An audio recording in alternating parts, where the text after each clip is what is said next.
Hey, geometry friends, let's talk about altitudes. So, today we're going to talk about altitudes inside of a right triangle. And what happens is kind of something cool. So, this is a unique thing. So, first thing, what's an altitude? Well, an altitude is a segment that connects a vertex and is perpendicular to the opposite side. So, it's a segment perpendicular to a side coming from a vertex. And then it says, which of the segments in this diagram are altitudes? Well, altitude is often synonymous with height. And so CD right here is our obvious altitude. All right. So CD is the altitude. Fun fact though, it's not the only altitude. And in a very light color, like, I don't know, let's do very light orange here. Technically, AC is also an altitude because if I were to turn the triangle and set it on CB as the bottom, AC would be the height. And CB is also an altitude for much the same reason because A connects to C coming from a vertex and making a line perpendicular to the other segment. Now, for our purposes today, though, we're only going to talk about CD being the altitude. So CD is the altitude. Awesome. Then it says if A is 35 degrees, find all the other missing angles. All right, so if this is 35, let's come over here. Well, if that's 90, this is 90. And the three angles of a triangle have to add to 180. So let's see, 90 plus 35 is 125. And 180 take away 125 is going to be 55. So this is 55. And then if this is 55 and that's 90, 90 minus 55 is 35. And if that's 35 and that's 90, this is 55. Hey, there's a lot of the same angles in here. All right, so if I look at this, I'm realizing that within this triangle right here on the left, this triangle has a 90-degree angle, a 55-degree angle, and a 35-degree angle. And this triangle on the right has a 90-degree angle, a 35-degree angle, and a 55-degree angle. If two triangles have the exact same angles, then those triangles have to be similar. So I now know that ADC, the triangle on the left, is similar to CDB, the triangle on the right. And I wrote it in that order on purpose because if I did ADC, that goes 35, 90, 55. CDB goes 35, 90, 55. In fact, those aren't the only two similar triangles because if I back up and take my perspective to the overall triangle, this one right here, this big triangle also has a 90-degree angle here, a 55-degree angle there, and a 35-degree angle there. That's also a 90, 35, 55. So that means the little triangles are similar to each other, but the little triangles are also similar to the big triangle. So CDB would be similar to ACB, and ADC would be similar to ACB. Okay. So what this is comparing is the triangle on the left to the triangle on the right. This is comparing the triangle on the right to the whole triangle. And this is comparing the triangle on the left to the whole triangle. Okay, well, why do we care about that? If we have two triangles that have matching congruent angles, those triangles are similar. If those triangles are similar, then their corresponding parts are proportional. Corresponding sides of similar triangles are proportional. So if I notice all this similarity going on, that means I can find the lengths of sides within this triangle. And that is what we're going to do. Now, if I want to compare the lengths of the sides, there's lots of sides here. There's 1, 2, 3, 4, 5, and technically 6 lengths here that we could find and compare. And it gets very overwhelming knowing which is which. So what we're going to do is we're going to build this chart. And this chart helps us identify what are the corresponding parts. So within the small triangle, which I'm going to call this one right here, Within that small triangle, it has a short leg, a long leg, and a hypotenuse. Remember, when you have a right triangle, the legs are the things that form the right angle.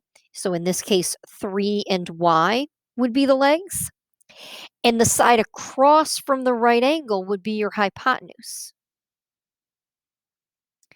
Now, depending on your perspective, that might change. So if you wrote leg and hypotenuse like I just did, you can keep it there or you can erase it because we're going to kind of change those languages in a minute. So in that little baby triangle, my short leg is 3, my long leg is y, and my hypotenuse is z. When I go to the medium triangle, that would be this triangle here on the left. Here's its right angle. The short leg that makes up the right angle is y. The long leg that makes up the right angle is 12, and the hypotenuse is x. All right. So in this situation, y is the short leg, 12 is the long leg, and x is the hypotenuse.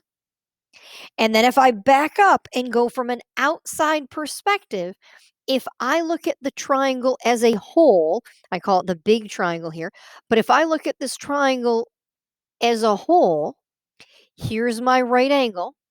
The short leg that forms the right angle is z. The longer leg of that right angle is x. And the hypotenuse is 15. Okay.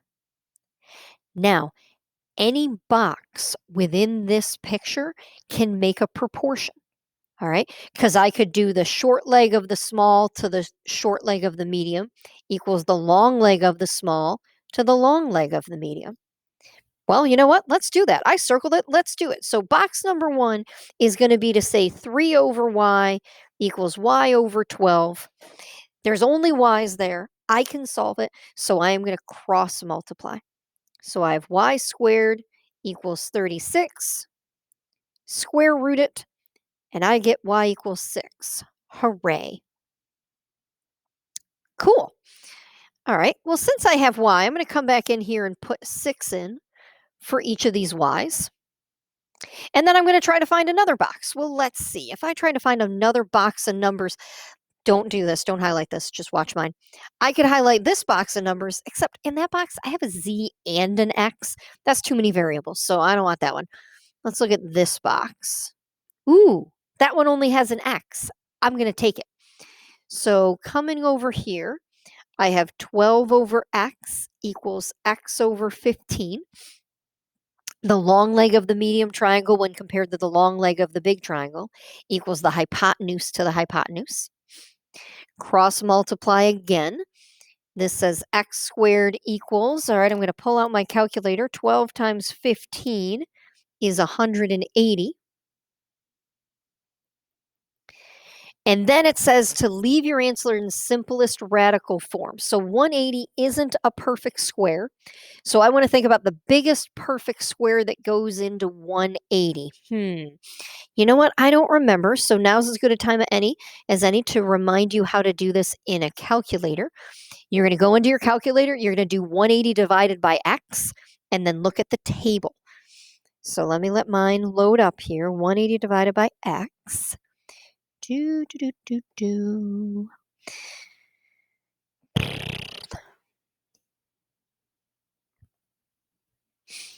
we go. So if I go to 180 divided by x, and then hit Control T to bring up the table, I'm going to look along the right-hand side and look for perfect square. 180, not a perfect square, not a perfect square, not a perfect square, not a perfect square. Ooh, 36. 36 is a perfect square.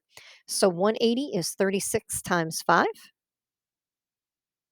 And the square root of 36 is 6. So that's 6 radical 5. All right, and now last but not least, we need to solve for z. So if I put 6 root 5 in here for x, I can solve for z. Now, there's a couple different ways to solve for z. Option 1 is, now that I've filled out the other things, I could use this box.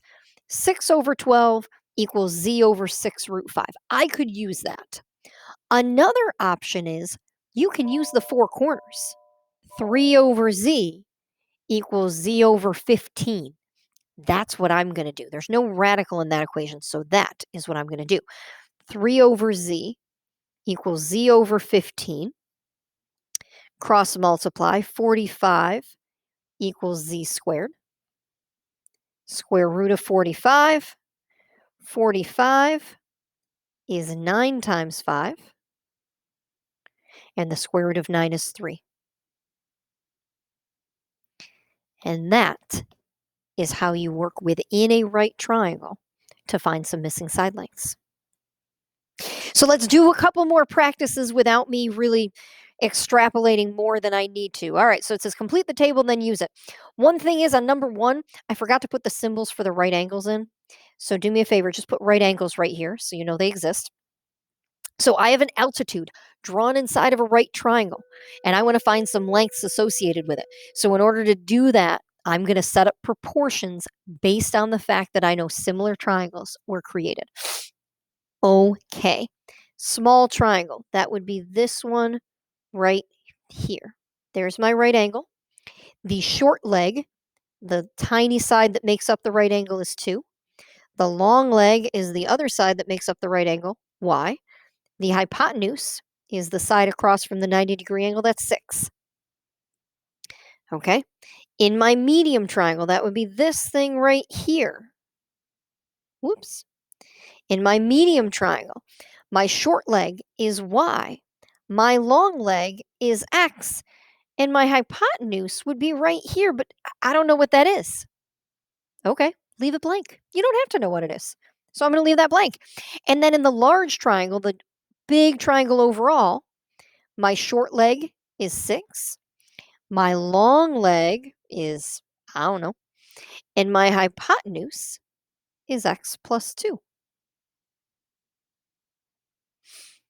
Okay, so I am supposed to solve for x and for y. Well, I see a box, but the box has x's and y's in it. But I do notice that if I look at my 4 corners, I'm only missing x. So I think I'm going to start there. I'm going to start with my 4 corners and say, okay, 2 over 6 equals 6 over x plus 2. I'm going to cross multiply. 6 times 6 is 36. 2 times x plus 2. Then distribute to make 2x plus 4. Subtract 4 from both sides. I get 2x equals 32. And then if I divide by 2, I get x equals 16. Okay, so x is 16. And then that would make 16 plus 2, 18. And now I can use this box to solve for y. 2 over y equals y over 16, now that I knew what x was. Cross multiply again, 32 equals y squared. This time I need to square root to solve for y, because squares and square roots cancel out.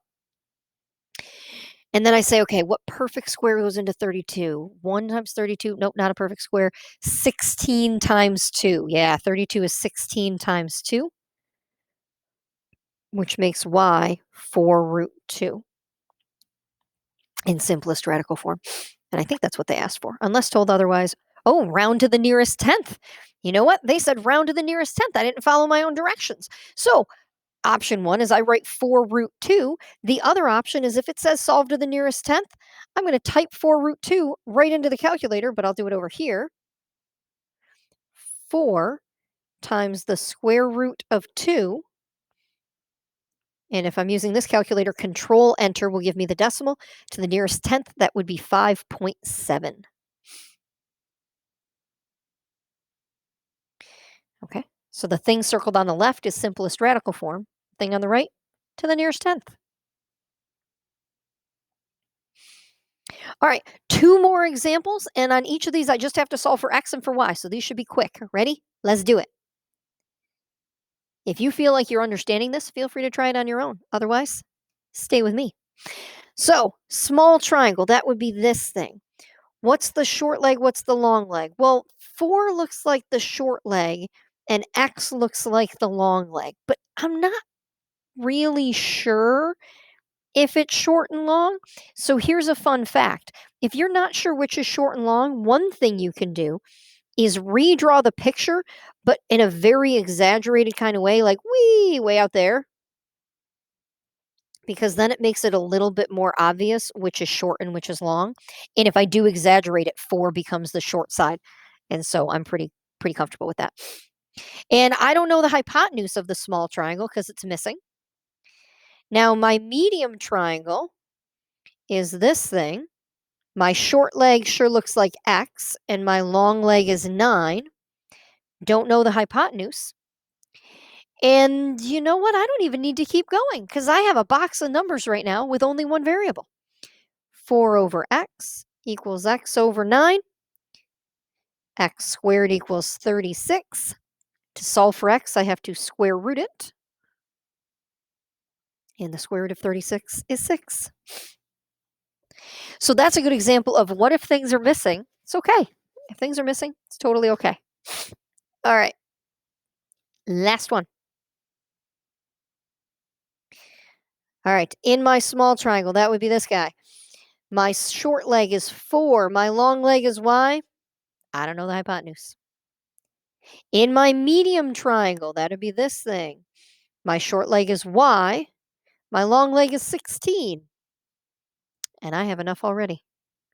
4 over y equals y over 16. Y squared is 64, making y 8. Okay. So hopefully that makes sense. When you have an altitude drawn inside of a right triangle, what really happens is you create a bunch of similar triangles. And in order to solve similar triangles, you need proportions. And in order to set those proportions up, you need to be matching up corresponding sides. And this chart is a great way to do that. Is the chart necessary? No. Is it incredibly useful and you should definitely use it anyway? Yes. All right. Try those practice problems, and if you have questions, you know how to reach me. Have a great day, everyone.